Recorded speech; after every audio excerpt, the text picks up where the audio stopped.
Antes de que el hombre habitara la tierra, en los cielos hubo una guerra.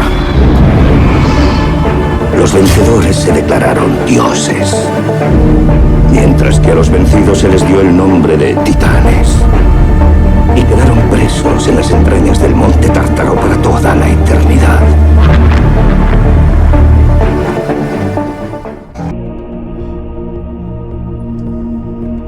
Van a volver.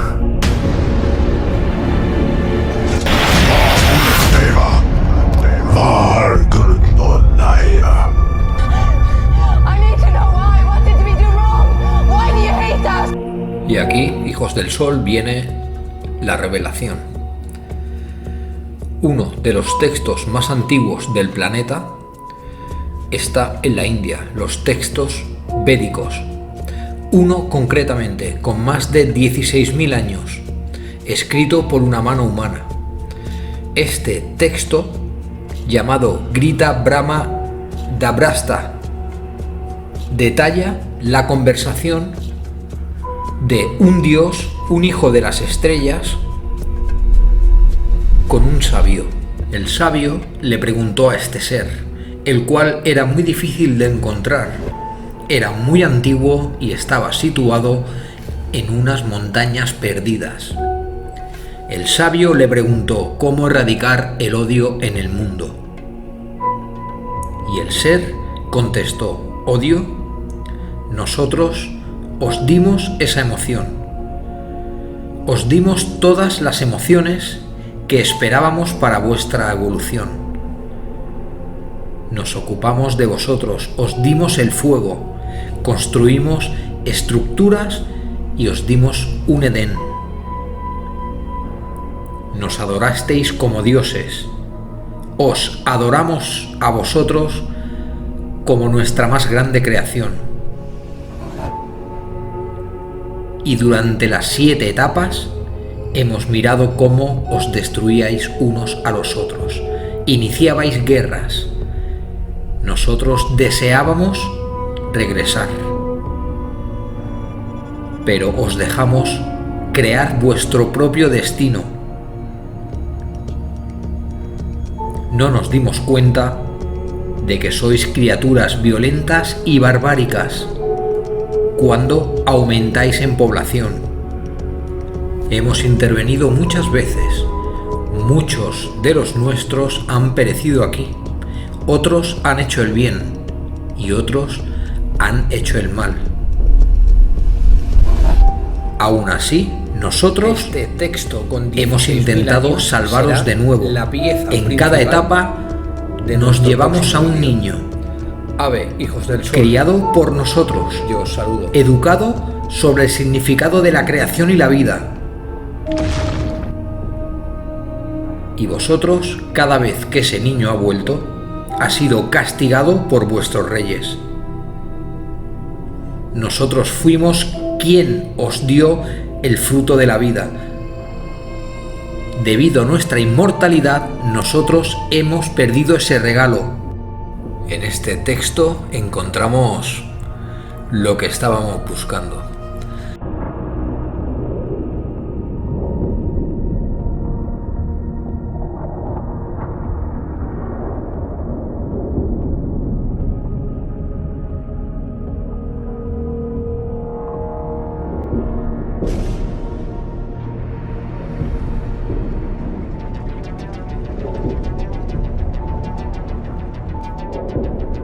El sagrado libro de los números.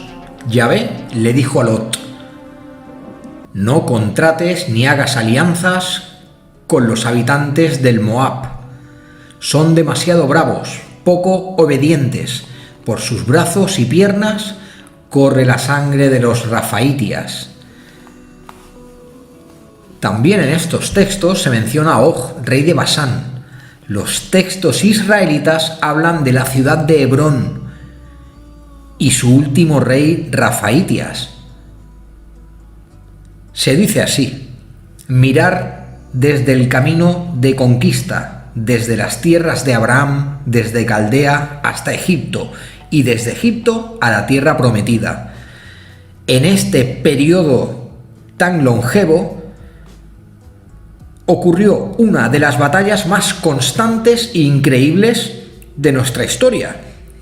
Las batallas de los ejércitos humanos contra los amalecitas. Son los hijos de los rafaitias, descendientes más menudos de los nefilim. Y esto ocurrió en el Éxodo. En el capítulo 13 del libro de los Números, Yahvé mandó a Moisés a reconocer las tierras de Canaán. Y dijo así: y subieron por el sur, y llegaron hasta Hebrón, y allí nuestros espías vieron a Sesai, Talmai y Aimán, los hijos de Anac. Aún vivían los grandes gigantes de la antigüedad. Libro de los Números, capítulo 13 al 22. Génesis 15-18. Y aquel día el Señor hizo una alianza con Abraham, diciendo: yo he dado estas tierras a tu descendencia, desde el torrente de Egipto hasta el gran río Éufrates. Los kenitas, los keniceos, los canonitas, los refaim y los amorreos deberán entregar sus tierras. Atención, si no os habéis dado cuenta, tanto la religión hebrea como la religión cristiana se refieren a los gigantes con el mismo término: o refaim, o rafiaitas, o anaquitas. Desde el siglo XXI antes de Cristo, las ciudades de los gigantes fueron destruidas por los ejércitos de Yahvé y los humanos.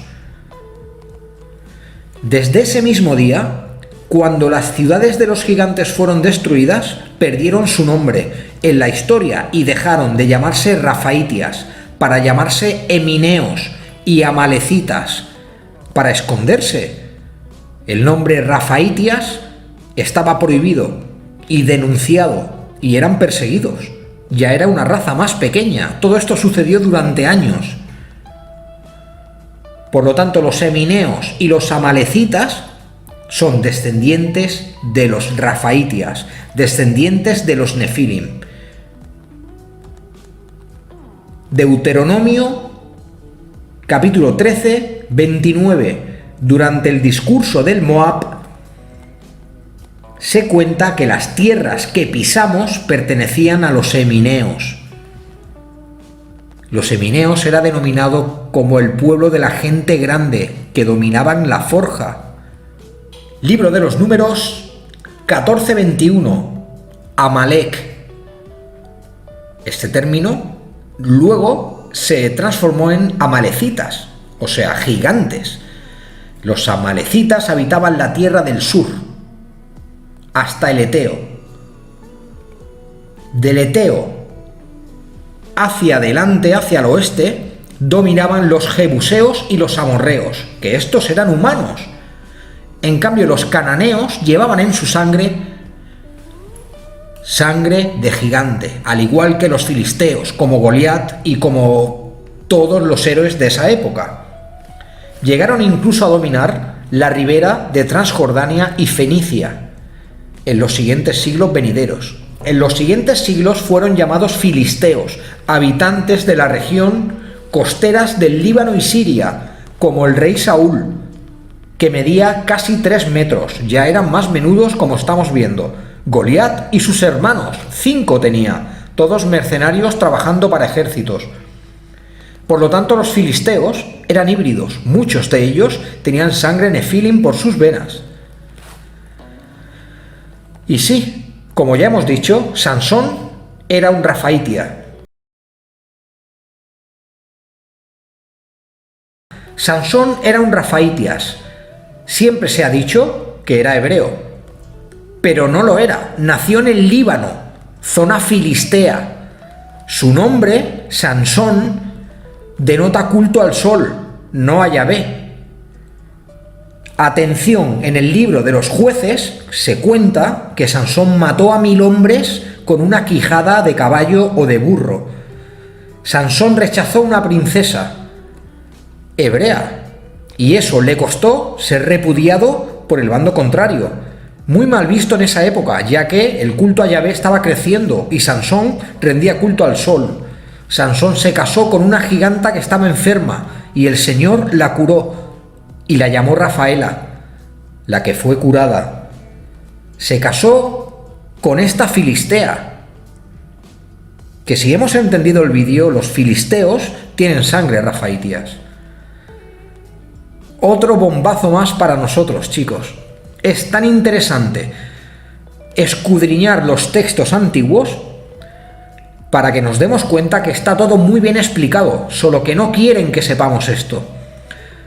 Por eso se ha latinizado la Biblia, por eso se ha confundido, por eso se ha reescrito 13 veces. Pero esta es la verdadera historia.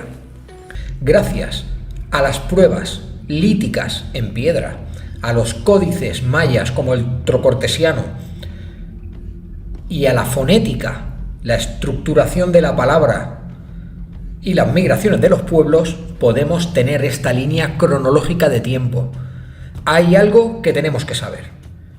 Todas las construcciones que hay en el mundo actual, tanto en las pirámides mayas como las de Egipto, que hay 100 pirámides, todas las construcciones, incluso las ruinas de Yonaguni en Japón que están sumergidas, todas estas construcciones son de antes del diluvio, de antes de la caída de la luna Kenos, de civilizaciones anteriores. No le podemos quitar mérito a las civilizaciones anteriores achacando a que todas las construcciones inexplicables han sido construidas por extraterrestres. No. Civilizaciones anteriores. Tenemos pruebas fonéticas, pruebas en piedra y las migraciones de los pueblos. Todo esto está contrastado con un trabajo catedrático. Esto es muy importante. Primero tendríamos Mu, que se situaría en el Pacífico Sur. Ahora mismo las islas del Pacífico Sur serían los picos de las montañas de Mu. Estamos hablando de otra etapa de la Tierra, con otra luna, con la luna Kenos en los cielos.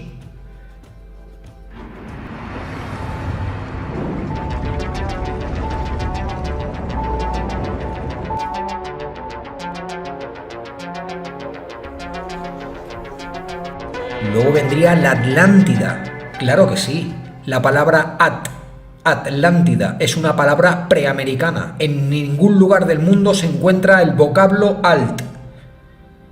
Creo que es cobre, o ciudad de cobre o ciudad de agua. Esa es la traducción de Atlántida. Es una palabra maya. Luego vendría la caída de la luna Kenos, que afectaría a todo el globo. Y los pueblos se refugiaron, los que sobrevivieron, o en las cumbres más altas, como escapando de algo, como Lhasa, Machu Picchu, el Tíbet, y en las profundidades de la tierra. Estamos en la cueva de los tallos. Y así está escrito en piedra, en unas tablillas antediluvianas. Cuando cayeron las aguas, 3 pueblos de piel blanca salieron de las galerías de la madre tierra. Los guaras, los tupiguaras y los íberos. Los íberos se extendieron por rutas de Argentina, los guaras por Brasil y los caras por toda América y formaron el reino de los Quito. Luego, cuando se extendieron por la ruta del sol, se dispersaron y ahí formaron el pueblo de los etruscos, los sumerios y los egipcios. Aquí está la cronología de todas estas civilizaciones anteriores. Por eso la gente se atasca en Sumeria, pero por Dios, hay que madurar como investigadores. Sumeria está aquí cerca, al lado de los egipcios. Y esto es un tema muy importante. Muy bien, la caída de la luna Kenos. Este proceso fue centenario. La prueba está en un manto de polvo rojo que hay bajo nuestros pies, que cubre todo el globo. Los científicos han logrado averiguar incluso la trayectoria de la luna Kenos cuando cayó, en su caída centenaria, y mientras caía había vida. Y ahora un tema muy importante: si la luna Kenos cayó, ¿cómo ha llegado Selene a nosotros? Los científicos dicen que fue atraída por la Tierra, pero ¿sabéis qué? La doctora y yo coincidimos en esto. El pueblo de los acadios dice en sus lenguas y sus textos que la Tierra le pertenece porque estaba antes que llegara la Luna. El pueblo de los griegos, quien llama a la Luna Selene, dice que la Tierra le pertenece a los griegos porque su pueblo estaba antes de que la Luna llegara a la Tierra. Hay narrativas en África de pueblos que cuentan que la Luna no estaba en el cielo. Por lo tanto, había vida en la Tierra, no me expliquéis cómo, pero había vida en la Tierra cuando todo esto pasó en los cielos, después del cataclismo, de la caída de la luna Kenos. Y todo esto es un trabajo catedrático, con pruebas líticas, fonéticas y de migraciones de pueblos. Nosotros no creemos en las coincidencias, nosotros creemos en las pruebas fonéticas, pruebas líticas, pruebas en construcciones por todo el mundo que se salen de la escala de tiempo. Claro que los extraterrestres estuvieron aquí. Nosotros somos el proyecto hombre. Mucha gente preocupada me dice, pero entonces Enki ¿qué? Y digo, vamos a ver, Enki es descendiente de Sincaya y hijo de Lhasa. Son deidades que han pasado por los pueblos con diferentes nombres.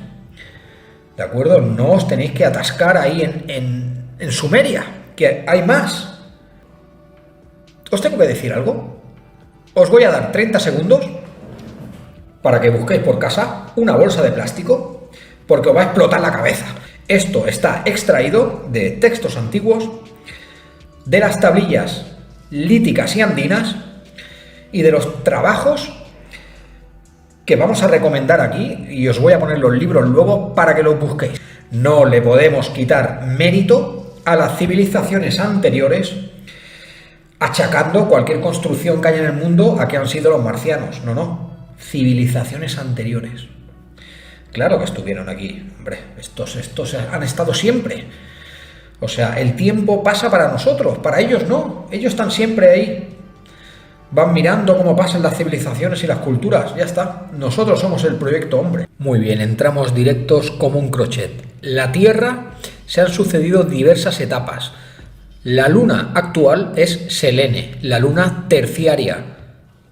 La luna secundaria era Kenos. Muy bien.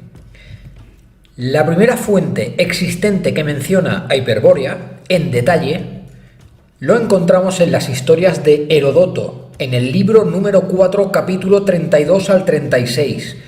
Data del 450 a.C. Sin embargo, Heródoto hace referencia a 3 fuentes anteriores que supuestamente mencionaban a los hiperbóreos, entre ellas las crónicas de Hesíodo y Homero. Este último habla, y muy bien escrito, hay que decirlo todo, de Hiperbórea en su obra perdida Epigonos. Heródoto también afirma que el poeta Aristeas del siglo VII habría escrito acerca de los hiperbóreos en un poema ahora perdido llamado Arimaspea, sobre un viaje a la tierra de los Iseidones, que se estima que vivieron en la estepa kazaja. De los hiperbóreos se decía que eran inmortales, además de ser descritos como dioses. El dios Apolo conducía cada 19 años su carro hacia esta región para rejuvenecer. También se dice que Medusa fue desterrada a aquellas tierras, a Hiperbórea. Y atención, en la mitología nórdica tenemos el famoso árbol de Irún, donde los dioses iban a rejuvenecerse. Qué casualidad que estaba al norte, al igual que se sabe que Osiris viajaba en un trineo para rejuvenecer hacia el norte también. Tenemos fragmentos acerca de Pitágoras, que se sostenía que Pitágoras descendía directamente de poblaciones hiperbóreas. Sabemos, gracias a la doctora, que el nombre correcto de Pitágoras era Pitaguaras. Guaras, de la tribu de los Guaras. Los conocimientos que trajo Pitágoras a Europa, a Grecia, a Atenas, fueron las bases del conocimiento que luego se extendió por el mundo. Por eso a Pitágoras se le conocía como el extranjero. Él no era ateniense ni griego. Aunque con los años se le talló en mármol con un rostro ateniense o griego para representar que había sido aceptado, pero ningún amigo lo quería, lo llamaban el extranjero. Buen dato de Pitágoras, gracias, doctora. Muy bien, la localización de Hiperbórea. Se creía que los hiperbóreos vivían más allá de los nevados montes ripeos. Según Pausianas, la tierra de los hiperbóreos, hombres que viven más allá del hogar de las bóreas, eran gigantes, descendientes de otra época, de otro periodo, y quedaban muy pocos, pero su conocimiento era muy extenso y eran muy longevos. En su opinión, para llegar a Hiperbórea tenías que cruzar Tracia por la superficie o por los túneles. Había túneles que llevaban directamente hasta Hiperbórea. Atención a las referencias históricas que han escrito sobre Hiperbórea: Sofocles, Esquilo, Agamenón, Simonides de Ceos, Calimaco, en su libro Deliano, también colocaron a las Bóreas más allá de Tracia. Otros escritores antiguos, sin embargo, creían que el hogar de las Bóreas estaba en un lugar diferente. Atención, es superdato. Heraclides, Pontico y Antimaco identificaron los montes ripeos con los Alpes y los hiperbóreos como una tribu celta, también llamados los helvecios, que vivían más allá del norte. Aristóteles colocó los montes ripeos en los límites de Escitia e Hiperbórea más al norte. Hecateo de Abdera y otros creían que Hiperbórea estaba pasado Gran Bretaña. Más tarde, las fuentes romanas y griegas continuaron cambiando la ubicación de los montes ripeos, el hogar de las Bóreas. El antiguo gramático Simias de Rodas, en el siglo III a.C., conectó a los hiperbóreos con los masaguetas, y Posidonio, en el siglo I, conectó a los hiperbóreos con los celtas occidentales, los mismos que estuvieron en Montserrat. Ponopio de Mela ubica aún más al norte el pueblo de los hiperbóreos, cerca del Ártico. En los mapas basados en puntos de referencia y descripciones exactas dadas por Estrabón, Hiperbórea se muestra de forma variada, como una península o isla. Está situada más allá de lo que hoy es Francia y se extiende más al norte. Otras descripciones la sitúan en la zona general de los montes Urales. Fuentes clásicas posteriores como Plutarco, en el siglo I, conectó a los hiperbóreos con los galos, que habían saqueado Roma en el siglo IV. Muy bien, hijos del sol, y aquí la sorpresa. Ya veréis cómo vuestro jefe cuervo os cuida mucho. Os traigo un texto del siglo I. En las regiones más allá de la tierra de los celtas hay en el océano una isla, más pequeña que Sicilia. Esta isla continúa con una península. Está situada en el norte y está habitada por los hiperbóreos, que son llamados así porque su hogar está más allá del punto donde sopla el viento del norte, Bóreas.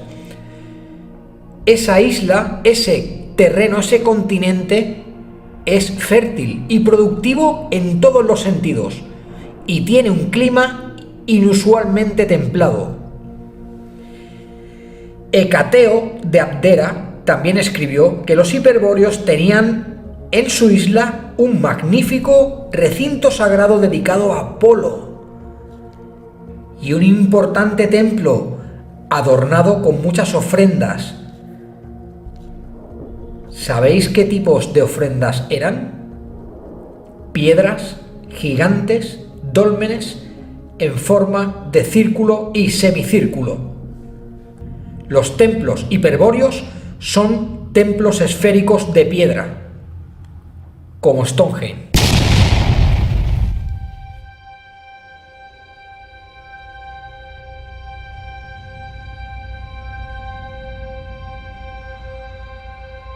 Hijos del Sol, os prometí que iba a ser un bombazo y aquí está. Stonehenge es hiperbóreo, conocimiento hiperbóreo.